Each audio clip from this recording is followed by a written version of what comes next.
চোখা মিয়া রাজাকার ছিল, তার পোলা ফখরুলরা আমরা প্রেসিডেন্টের নমিনেশন দিছি। হ্যাঁ, আব্দুর রহমান বিশ্বাস রাজাকার ছিল, তাকে আমরা রাষ্ট্রপতি বানাইছি। আপনি কি বলেন? আমরা রাজাকার তৈরি করি চাই। শাহাজিদ আমাকে প্রধানমন্ত্রী ছিল, আব্দুল্লাহ আলী আমাদের মন্ত্রী ছিল, আমাদের ক্যাবিনেটে নিজামী সাহেব মুজাহিদি সাহেব মন্ত্রী ছিল। আমরা বলো রাজাকার পানাই। রবি ভাই, আমি একটা কোশ্চেন করব, আমি একটু জানার জন্য আর কি, বুঝার জন্য। ছোট মানুষ তো আমি বুঝাবো, আপনি ব্যারিস্টার মানুষ। আমি আর কি বুঝার জন্য। তাহলে এই সরকার দলীয় হুইপের এই কথা বলার দরকারটা কি, যে ভোট প্রকাশ্য হবে, কে ভোট দিল সিগনেচার হবে, নাম লিখে দিতে হবে, এইটা বলার মানিটা কি আসলে? এটা তো বলবেই উনি স্পিকার না, না হুইপ না, উনি তো এইভাবেই বলবে। এটাই তো নিয়ম। ভোট তো এইভাবে। আপনি আবার ভালো করে ব্যারিস্টার সাহেব আবার ভালো করে দেখেন সংবিধানে কি লেখা আছে। সংবিধানে আপনি পড়েন। লেখা আছে? হ্যাঁ, কি প্রেসিডেন্টের ভোট কেমনে হবে? প্রেসিডেন্টের ভোট এইভাবেই হয়। প্রেসিডেন্টের ভোটটা কি এইভাবে প্রকাশ্যের কথা কোথাও লেখা আছে? হ্যাঁ, প্রকাশ্যে লেখা নাই তো কেমনে আছে? গোপনে আছে। প্রকাশ্যে ভোট আছে সব সময়। রবি ভাই, আসলে আমি তর্ক যেতে চাই না, আপনি জানেন আমি তর্ক। না, আপনি তর্ক করবেন কেন? প্রেসিডেন্টের ভোট তো এইভাবেই হবে। কোন ভাবে হবে? রাষ্ট্রপতির ভোট তো এইভাবেই হচ্ছে। খালি এটা কি নতুন বুদ্ধি করতেছে? না ব্যারিস্টার সাহেব, আপনাকে আমি প্রশ্নটা ওইভাবে করতে চাই না। আমি আপনার কাছে জানতে চাই যে এর পূর্বের ভোটগুলি যে হয়েছে এইভাবে হয়েছে না অন্যভাবে হয়েছে? না, এই সবার সামনে হয়েছে, প্রকাশ্য হয়েছে কিনা আপনি সেটা? হ্যাঁ, সামনে ভোট। এটা আপনি হ্যাঁ বললে হবে না তো। নাম্বার 1, নাম্বার 2 হচ্ছে এটা হবে না। ব্যালট পেপার আছে? কোনটা? এটার ব্যালট হয় না, এটা ব্যালট হইব। বলি আমাদের মার্কা আছে। ভোট কি শুধু ব্যালটে হয়? মার্কা আছে, যে মার্কায় সিল মেরে বাক্সে ফেলাই দিমু। কেই লেগে বুঝান ভাই? ভোট কি শুধু আচ্ছা মনির ভাই, আমি বুঝার জন্য। আপনি কেমনে হবে? ভোট তুলে হবে ব্যালটেই হয়? এটা ভোট হলো আস্থা ভোট। আস্থা ভোট কেমনে হয় জানা? হাত তুলে। আচ্ছা, ভোট কি শুধু ব্যালটের মাধ্যমে হয়? তাই সে কথাই তো আমি বলতেছি সকাল থেকে এই পর্যন্ত। ভোট কি শুধু ব্যালটে হয়? না, ব্যালট হবে কেন? আচ্ছা, গুড। এইটি যদি হ্যাঁ ঠিক আছে, ভোট শুধু ব্যালটে হয় না। আমি যে আমার মত প্রকাশ করবো, এটি তো একটা ভোট, ঠিক না? এইটা ভোট, এটার নামই আস্থা। আপনি কার প্রতি আপনি ভোটটা কাকে দিচ্ছেন? আপনারা যাকে আস্থা, আমার মত প্রকাশ করতে দিচ্ছেন না। আমি এই কথাটা বলার চেষ্টা করতেছি। আপনি তো আমার স্বাধীনভাবে মত প্রকাশ করতে দিচ্ছেন না। আমি এইটুকু বলার চেষ্টা করছি। স্বাধীন, এটা অস্বাধীন কি? অস্বাধীনটা কি আপনি আবার বুঝাই দেন। ও আচ্ছা, এটা সিস্টেম আমাকে এখানে নিয়ে আসছে। তাহলে আমি মাপ চাই, আপনি যদি অস্বাধীন না বুঝেন। না, রাষ্ট্রপতির ভোটের জন্য কি মার্কা হবে? আপনি বলেন ব্যারিস্টার সাহেব, আপনার কাছে আমার প্রশ্ন। আমার তো হবে, আমি স্বাধীনভাবে আমি আমার মতামত প্রকাশ করতে পারবো কিনা? আবার স্বাধীন আর বেস্বাধীন? আমি বলছি যে রাষ্ট্রপতি নির্বাচনের এখন যে পদ্ধতি বাইরে এখানে কি মার্কা হবে? রাষ্ট্রপতি একাধিকজন দাঁড়াইছে তো, অলি আহমদ দাঁড়াইছে, মির্জা ফখরুল, তাহলে মার্কা হবে না? রবি ভাই, মার্কা হইলে না সিল মেরে ব্যালট ঢুকাই দিব আমি। না রবি ভাই, বিষয়টা এমনটা না। রবি ভাই, কেমনে দিব ভোট? আপনার আচ্ছা, আপনার সাথে আসলে তর্ক। এখন আপনি যদি না বুঝতে চান, বুঝদার মানুষ হয়ে, আমি বুঝতে না, আমার বুঝান না। আপনি ভোটের পদ্ধতি বলেন। প্রেসিডেন্টের ভোট, এই প্রধানমন্ত্রী শাসিত সরকারের অধীনে প্রেসিডেন্টের ভোট কিভাবে হবে? আপনি আমার এইটা বলেন। রাইট, ওকে। প্রত্যেকটা প্রার্থীর মতামত নেওয়া হবে। আপনি কি আমার লাস্ট সেগমেন্টের বক্তব্যটা শুনেছেন? মনোযোগ সহকারে শুনেছেন?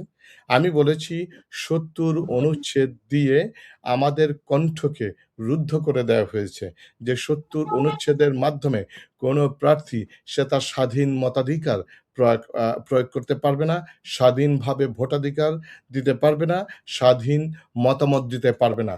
That's all about it. This is Article 70. This is Article 70. আপনারা একটা কথা বলি ব্যারিস্টার সাহেব, 70 অনুচ্ছেদ আপনি যেভাবে বলতেছেন আপনার মতো বানাই দিলে সকালে এক সরকার, বিকালে এক সরকার, দুপুরে আরেক সরকার, দেশে সরকারই থাকতো না।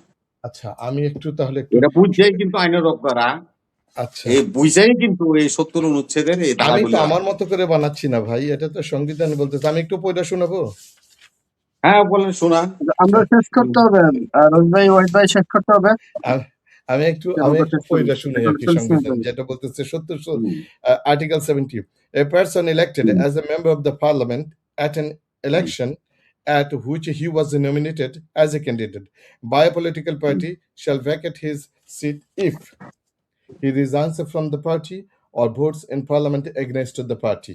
Okay, but shall not thereby be disqualified or subsequent election as a member of the parliament. এখন আমি কি এটার একটা সহজ তর্জমা যদি আবার করতে যাই, আমি তো এটা বুঝছি না, তর্জমা লাগবে না, আমি তো বুঝছি আপনার পার্টির বিরুদ্ধে ভোট দিলে আমরা সংসদ সদস্য পদ বাতিল হয়ে যাবে, এটা আমি বুঝছি। রবিবার না, আমি আটা মাথা করে প্রশ্ন করি নাই, লাস্ট কথাটা লই দেই। আপনার মতো অর্থাৎ এইটাতে ধন্যবাদ, আমরা কি শেষ করতে হবে? অধ্যায় শেষ করে আজকে। আচ্ছা ঠিক আছে, ভাই, আমার কথা হলো আস্থা ভোট চান, সংবিধান আস্থার উপরে ভোট হবে।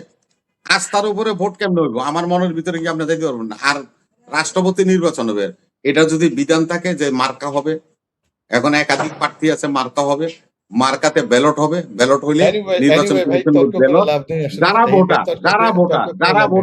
যারা ভোটার আমি এই নির্বাচনে ভোটার না হইতে পারি, যারা ভোটার তারা সিল দিয়া ফালাই দিবে। এই সিস্টেমে কি আসলে ভোটার না হইতে পারেন, আপনি নাই এই নির্বাচনে, আপনি ভোটার আমি তো নাই, আমি তো বললামই যে আমি তো ভোটার না।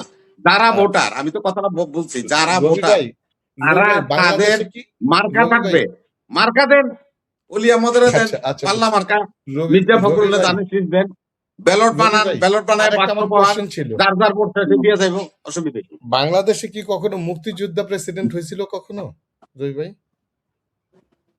কি জানি, আমি কই জানি না আপনার মুক্তিযোদ্ধা কার, এখন মুক্তিযোদ্ধা ওলি আহমদ না মুক্তিযোদ্ধা প্রেসিডেন্ট হয়েছিল কিনা আর কি আমি এটা একটু জানতে চাচ্ছি, যে আমরা সারাক্ষণ শুধু মুক্তিযুদ্ধ করি, এক দল মুক্তিযুদ্ধের প্রেসিডেন্ট করতে পালাইছে, তাহলে এই যে দুইটা দল তারা মুক্তিযুদ্ধ নিয়ে এত কথা বলে, মুক্তিযুদ্ধ একটা প্রেসিডেন্ট কেন দিতে পারলো না? আমি জাস্ট আপনার জিয়াউর রহমানকে মুক্তিযুদ্ধের বাইরের লোক নাকি? ওই আপনারা যে ওই যে 7 মার্চের ভাষণ দেন না, দেখান জিয়াউর রহমানের ভাষণ দেন, আপনি আমার ওইটার মধ্যে আপনি আমার প্রশ্ন করলেন, কি প্রশ্ন করলেন ব্যারিস্টার সাহেব? জিয়াউর রহমান একজন সেক্টর কমান্ডার, তার নাম একটা ফোর্স, একটা মুক্তিযোদ্ধা প্রেসিডেন্ট ছিল। আপনারা কেন মুক্তিযোদ্ধা প্রেসিডেন্ট?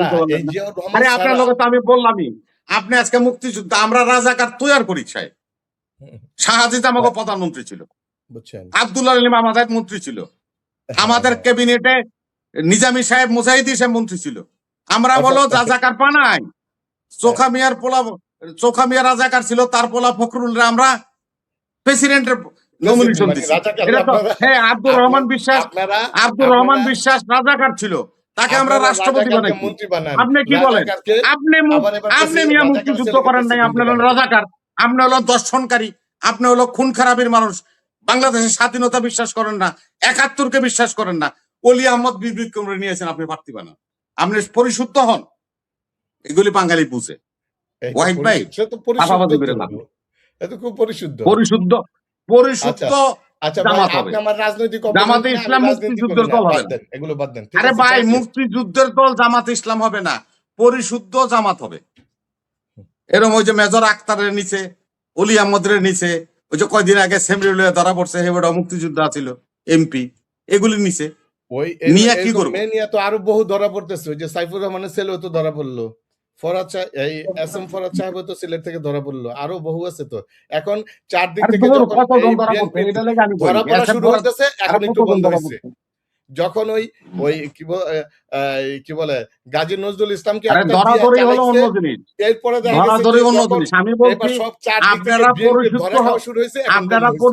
আপনারা এক মুক্তিযোদ্ধারে নিয়ে একটা প্রেস কনফারেন্স করেন, কইরাতে হান আপনাকে মুক্তিযুদ্ধ আমাকে গায়ে পড়ছে, তাইলে কি আপনি মুক্তিযুদ্ধের দল হবেন?